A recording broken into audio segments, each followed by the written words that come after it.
Welcome back to another action-packed and history-filled episode of the Deadly Podcast, Kung Fu, brought to you by the Villains of Man, where myself, Justin Raymer, explores the world of Shang-Chi and Iron Fist. If you want to keep up with the podcast, you can do so over on Twitter, X, Instagram, Threads, and Blue Sky. If you want to keep up with myself, Justin Raymer, you can do so over on Twitter, X, and Instagram, and Blue Sky. I keep up with Blue Sky because there's not a lot of comic book people that I want to follow on certain sites, so I stay over there and in my lane and kind of, stalk them.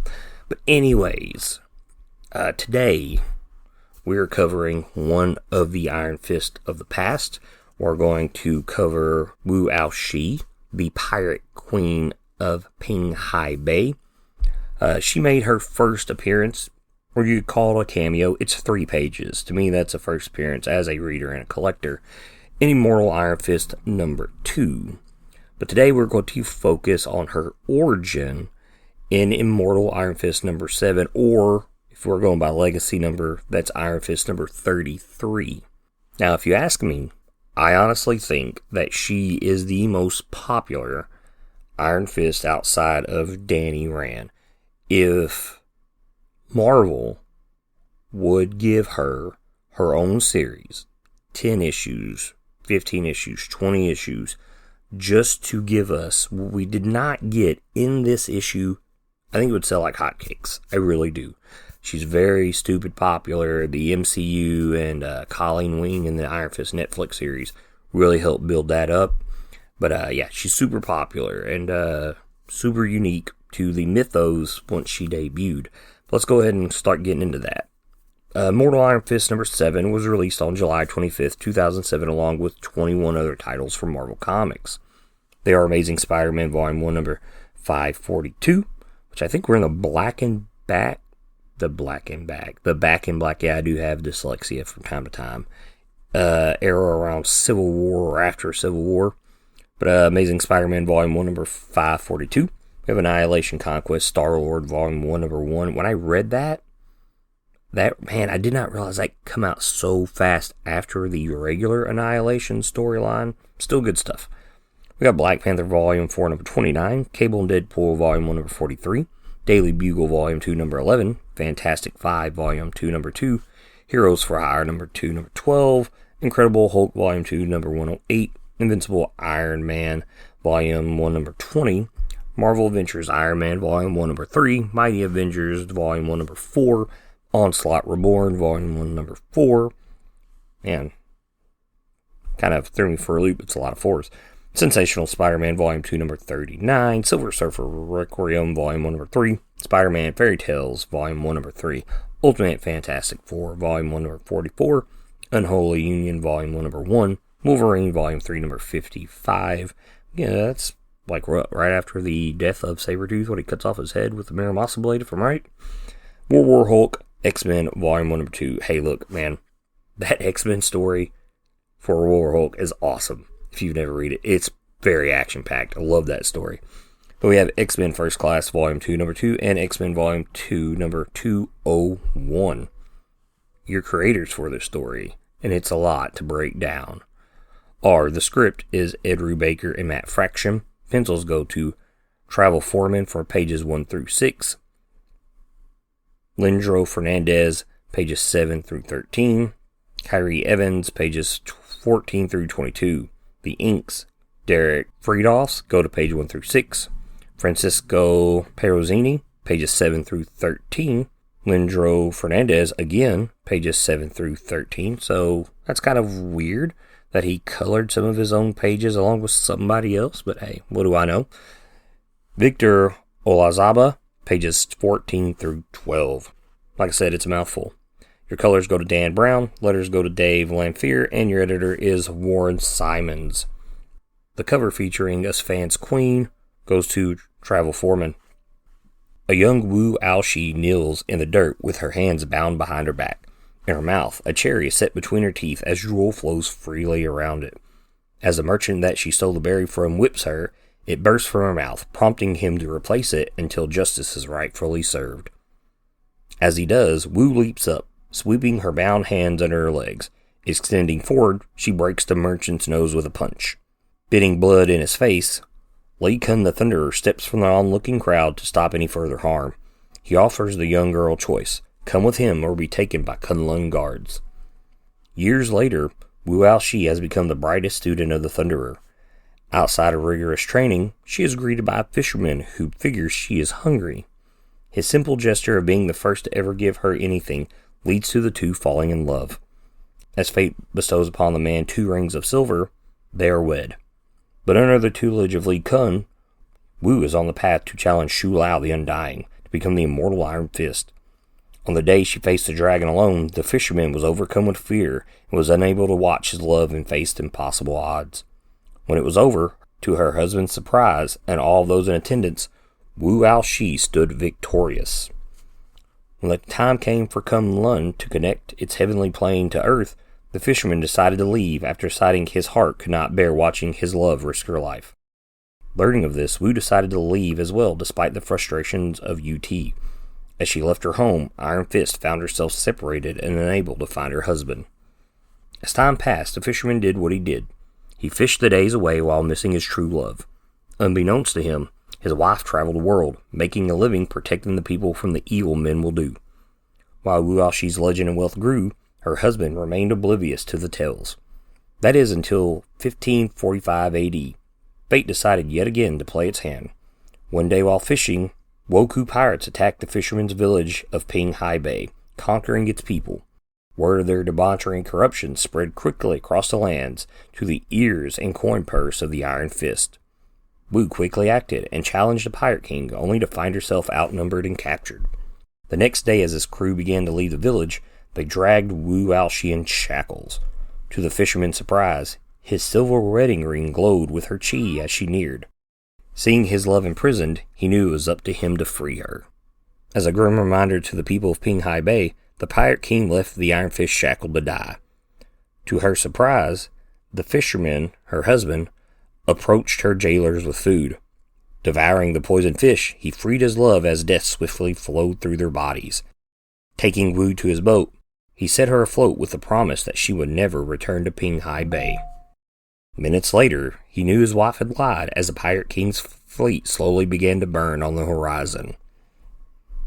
With the villagers free and now reunited with her husband, Ao-Shi, now the Pirate Queen of Pinghai Bay, lived the rest of her short life in peace and happiness. First things first. If you go and you look this book up on Grand Comic Database or Marvel Database, Fate or Destiny, however you want to say it, is not listed as a character. And it clearly should be, because it had the powerful, as in Wu, and the meek, as her husband, the fisherman, meet and fall in love. It's a kind of a classic story trope, but, the powerful and the weak meet, fall in love. Fate, it's all designed. Then, Fate, Destiny, whatever you want to call it, gave him the silver rings and a fish he caught, so they could be wed because their love was true. And then, it brought them back together by the same reason that separated them. So yeah, Fate, Destiny should be listed as a character in the Marvel database, just because of this issue. Kind of like the Force, is listed as a character for Star Wars. The Force does work in mysterious ways, and obviously so does Fate, Destiny in the 616. So yeah, should be listed as a character. Now some notes for her: outside of being the very first female Iron Fist by release date, Wu has started the trend of the Shu Lao branding not being across the chest. Now, to this point, we know we have Danny Rand. He's got the full brand across his chest. Still, Serpent pretty much just kind of had the serpentine body on his chest. But hers is on her hip. I don't know if that's supposed to be like a sexy thing when it was designed and thought of. But when she grapples with the dragon, the Undying, her hip is pressed up against the brand, and it burns into her leg. And when she steps off, it is a bleeding, and the brand is on her left thigh as she shows everyone the chi from her hand. And this fight is awesome. You could tell that she is very beloved and hated by everyone in Kun-Lun. As we're seeing a crowd along with the Thunderer and the UT watching, some of them wanted to witness the next Iron Fist's birth. Others wished to witness Wu Ao-Shi's death. All of them, save one, actually watched. And it's her husband. He's sitting there with his hands over his eyes. He is terrified. And, and all this kind of leads up to the reason to why he leads. But we get this in the middle of this page, right? It's 3 panels. It's him covering his face. He's looking down. And then he looks up and he kind of separates his, his forefinger and his middle finger. And then his hands are over his mouth in shock as we see her with the brand and showing the power of the chi in her hand. So great 2 pages right there. Tells a lot that has to do with the story and really does a really good job of moving it forward. Now, one of the other things I want to note here, and you can see this is comical, but given the history of Danny Rand, is this the first chronological appearance of Heroes for Hire? And you're like, what? Hear me out. So after she leaves and UT somehow mystically separates her and her husband, which is really cool that we learn in this issue that not everybody takes the same path out of Kun-Lun when they enter Earth. We see her fighting bandits. We see her being worshipped with gratitude as she goes through a village. And nothing would stop her. Lost in the world of men for the first time in her life. Lost in a world where people needed money to eat. And if they didn't eat, they starved. Wu decided that while she searched for her true love, she would do what she knew best. She beat people up for money. These were the good times, the glory days, when her legend was seeded and spread from village to village. Kind of like New York and Heroes for Hire making their name into it, right? So then we get the assault. I shouldn't say the assault, the invasion of the pirates. And then we get to the next page. And eventually it spread to the greatest avenger of the oppressed, the Immortal Iron Fist. And the Immortal Iron Fist, who is now quite well paid to beat people up, thought to herself. And we see her, she's got a leg propped up on a stool, and she's probably drinking some sake. She's well dressed. She's got hair now because she originally has to shave her head when Lee Kun trains her. And so we see, I'm going to assume, a commoner telling her what's going on, and her thoughts are the $sign. And that's how that narration ends, literally. Quite well to beat people up, thought to herself, semicolon, her thoughts, money sign. And that was that. Wu-Shi set out for Pinghai Bay, and all the tremendous wealth and violence that surely awaited her. First appearance of Heroes for Hire, if you ask me. Just saying, chronologically, I think that's it. This burning the fleet thing starts off real funny. The fisherman promises her, which we never get his name through the whole story, through the whole history of Iron Fist. We never find out his name. And I guess it doesn't matter because true love is true love, right? And he's like, hey, I'm going to put you on my junker boat. Promise me you won't come back. She does. And it's so funny. So the narration, he released her on the condition that she would take this modest junker and sell it far away from Pinghai Bay, never to return. He made her swear on her own sacred love that she would not seek revenge on the pirates. And he's watching her in the nighttime sail away as the moon's beginning to set, figuring that they were in love and such, she would never lie to him. When Wu made the promise, he believed her. And then we see this look on his face like, That lasted about 15 minutes, and his thought was, I bet she lied to me. He was just a fisherman, after all, not much of a thinker. And then we see the assault on the Pirate King and the Wu Cow pirates.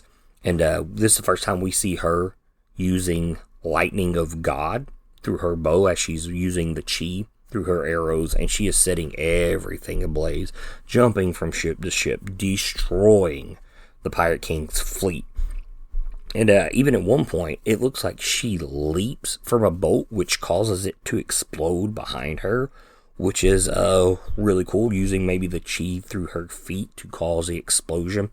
And during this entire time, her husband is fishing off the dock that he set her sail from and watching all this take place on the horizon. He's just simply fishing because that's all he knows is how to fish. And I thought that was hilarious because as she's coming back and he's watching her just sitting there fishing, we see the ruined parts of boats just start to drift towards the bay and into the shore. And I was like, that's kind of funny. It's very comical. So, and this scene right here has been shown twice in Marvel history. Obviously, in her first appearance in Immortal Iron Fist #2, with art from David Aja and Matt Hollingsworth. We see the Pirate King, challenge her as he started to burn ships, and we kind of get our first introduction into Ao-Shi, and it says the Iron Fist circa 1545 AD, giving us a timeline for her existence. Now, this wouldn't be the last time we would see this scene play out. After Matt Fraction left the book, he went to Invincible Iron Man Volume 2, and in the first annual, we'd see this whole scene play out again on the big screen in the movie called Pinghai Bay, which is directed by a Jun Shan. Later on, after he won an award for the film, he was kidnapped by the Mandarin, who was a huge fan of his movies and wanted him to direct his own movie. So that's how popular she is. Like I've said, she's the most popular Iron Fist outside Danny Rand. And we just keep seeing more about her as we go along with Marvel from the year 2007. And a lot of that is due to this lightning of God. And when we first see her fire the arrows, the narration says, "But Wu Ao-Shi was a warrior, and a hell of a warrior at that, and so from her enemies fell as if lightning from God had destroyed them." And we get this term before we even meet her in the last Iron Fist story, which is Immortal Iron Fist #4. Orson explains to Danny, "Listen, you don't know a thing about your own history. Wu Ao-Shi, the Pirate Queen of Pinghai Bay, could extend Shu Lao's chi into the arrows fired from her bow, and it was written that her enemies fell as if lightning from God had destroyed them." So we got this teased, what it was called, before it was actually called that in her own issue. So some really good writing there, some teasing of what's yet to come, and we'll get to some more teasing of what's yet to come later on in this book. And like I said, this is popular. Kari Andrews, he uses it even in his Living Weapon run. In issue 11, when Danny turns the Rand building into a mech with his chi, Fu is right. It's time for new tools. Wu Ao-Shi through bow and arrow. Orson Randall focused his chi through firearms, but I need something on a larger scale. So see her legacy and her origin, even years later, still used in Iron Fist lore. Like I said, she's extremely popular. Now, why was she the last Iron Fist? We don't know. The issue ends with this, as we see the scribe writing in the book, and she was the last woman to ever carry the mantle of the Iron Fist. But the whys and the wherefores of that tale are for another day. The end. So, when she goes to leave, she knows she's leaving Kun-Lun because her husband leaves, and there's no stopping her. UT with the apple, the golden apple, says, "Do you wish to tell me that you would leave the heavenly city and choose love over duty?" And to her, love and duty were the same, and she just kind of stares him down. She says, "Women are infuriating," as he kind of brushes her away. So maybe UT is a sexist? Maybe he was lusting after her and wanted him for herself. We don't know, but like I said, apparently he's infuriated by it. And I'm assuming this whole thing, for her being the last woman to wield the Iron Fist at this point in Marvel Comics, and I'm pretty sure Fraction and Rue Baker's idea from this comes from the opening to Marvel Premiere number 24. And this is pretty early on in Danny's origins. We meet Colleen Wing, who is the first that we're aware of woman that he meets outside of Joy in the comics.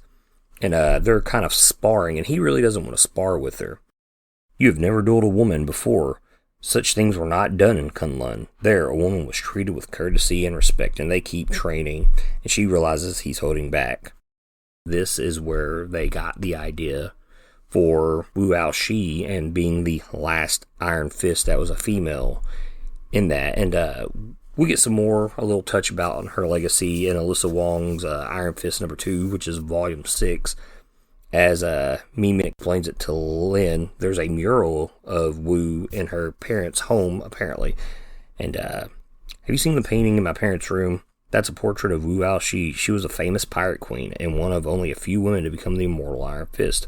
She could channel her chi into her arrows, and she once used them to burn down an entire fleet of ships. She was an incredible Iron Fist, but sometime over the centuries, women were forbidden from participating in the trials and then fighting altogether. Her memory became a liability. Wu Ao-Shi was proof of our history and a symbol of what we could become again. Like I said, popularity. She's extremely popular. And after her, there would be a string of female Iron Fists created for the legacy. 5 years later, in 2012, the female Iron Fist lore would be expanded by Brian Michael Bendis, as we got Fungi Wu in issue 26 of his new Avengers. That's volume 2. And according to Avengers vs. X-Men 6, she held the mantle after Wu because she was last seen after the Phoenix arrived, and that's in 1596. But due to the Firebird, her existence was kept a secret. So this could be more of the reason why women are not allowed to be the Iron Fist. Maybe the UT feared what Fungi had become. Because she was all powerful, not only did she have the Iron Fist, she was also the Phoenix. And probably the only Iron Fist to escape the Qilin, possibly, knowing what we know about the history of the Iron Fist and what became of Immortal Iron Fist, and what's going on with Danny Rand at the time of this recording with his death in the Undead Iron Fist. 2 years later, in 2014, Kari Andrews introduced Pei, the youngest Iron Fist we've seen to date, and living weapon number 1. Skip another 2 years, 2016, Jason Aaron would create Gale of Avengers 1000 in Volume 3 of Mighty Thor issue 7. She is the first and only Atlantean to be the Iron Fist, to my knowledge. I could be wrong, but I don't think I am on that. And then the following year, 2007, he would expand and change the Iron Fist legacy forever for fans, as he introduced the very first versions of a bunch of characters, one of them being Fan Fei, the very first Iron Fist, who is the Iron Fist before the Book of the Iron Fist, which really changed up the legacy of what all of us fans understood to be the Iron Fist.